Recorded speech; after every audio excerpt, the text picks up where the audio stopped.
So, I've been at TetsuCon. It was really fun. I've met many people that I used to only know from online. Just use the TetsuCon hashtag on Twitter and you can see what many other people have recorded and written about it, because I'm not really the kind of guy who goes to conventions and records him and records the convention. Other people are doing that. I actually hate being on camera. I actually made some special face masks to prevent my face from showing up on any random recordings, but well, obviously with such a big event, you can't escape every camera.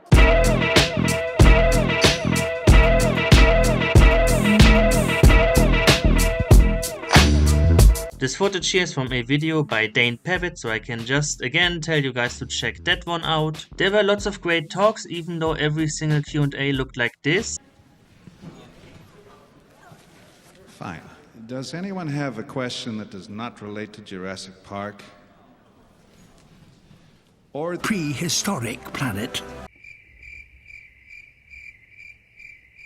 So I actually got to meet Dr. Darren in person, the man, the myth, the legend, and the nice thing is he really liked my video and he shared it in the WhatsApp group of the Prehistoric Planet team, which means that there's a non-zero possibility that Hollywood director Jon Favreau and nature documentary legend David Attenborough have watched this video. Ocean Man, YMCA, it's fun to stay at the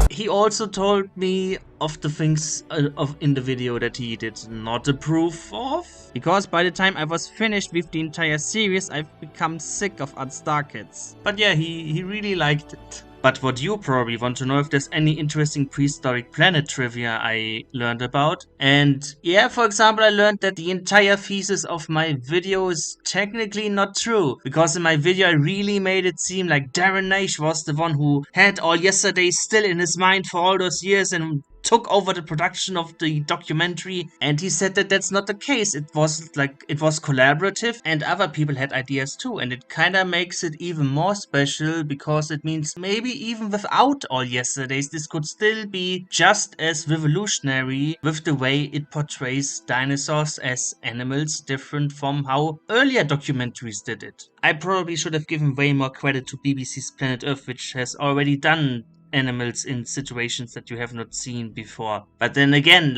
it's literally called Prehistoric Planets. The Planet Earth connection is so obvious, I wasn't even sure whether that needs to be pointed out that that's the main inspiration. A fun thing we learned is that some of the sequences had potential to be more gory and disturbing than they ended up being in the actual documentary. For example, when the Phosphato Draco eats the little baby Alcyone, you could actually see the baby still wriggling around in his throat while he was swallowing it down. And for example, the whole reason the Dreadnoughtus have inflatable air sacs and are biting each other is because they were thinking out having a scene where Dreadnoughtus bites into the air sac of its rival and just rips it open. And the whole reason that at the end of the sequence the camera zooms out is because originally the Dreadnoughtus were supposed to march around in a circle while displaying, with the fights happening in the center. So once it zooms out, it would have created this really cool pattern which you can still kinda see in this concept art.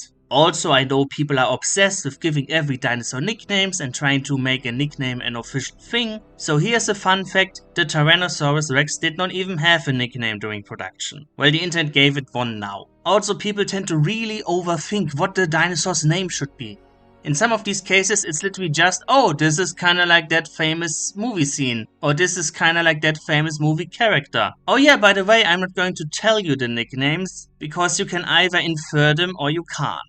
And because I don't want to give any more ammunition to the kind of people who gave us Quillian. Also, the fact that you're hearing this information secondhand kinda tells you that there's not going to be any more making of or behind the scenes material in the future. Unfortunately, in the current age of streaming platforms view their programs as like a one and done deal. So I would not hope for a Blu-ray or DVD release, unfortunately.